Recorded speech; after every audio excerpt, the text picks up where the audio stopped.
Mjomba. Be. Kuna mgeni wako huko.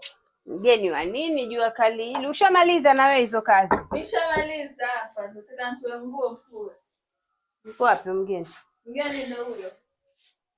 Bali mama. Nzuri.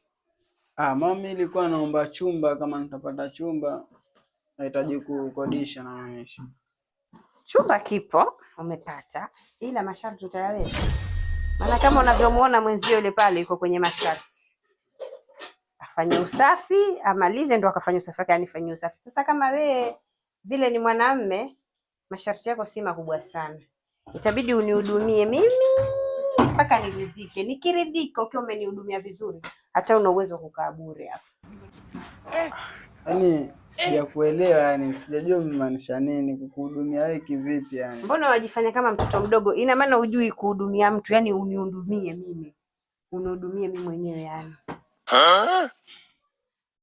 Yaani ukinihudumia vizuri nikifurahi, unapata chumba bure, unakaa hata ulipi. Lakini mama, mimi hapa sijakuja kwa nia hiyo, alafu isitoshe mimi nina mke wangu mama. Sasa kama una mke wako wa nini? Mke wako wa nini? Mke wako kama una mke wako sija kukataza na mke wako, lakini mimi bwana masharti yangu ni hayo kama atakachuma. Unihudumie, ukishanihudumia. Kwani ina maana wewe ofa kama hiyo kuipata mtoto wa kiume huwezi kuitumia? Kunihudumia, yani kazi ndogo tu kunihudumia peka radhi. Hebu njoo. Lakini mimi unajua njoo bwana, tutaongelea ndani na sio kama mtoto mdogo. Na unajifanya kama mtoto mdogo ajua ni njoo. Unaenda kunionyesha chumba? Hamna chumba hapa. Uje unihudumie kwanza, kazi yangu ukifanya vizuri ndio wapata chumba.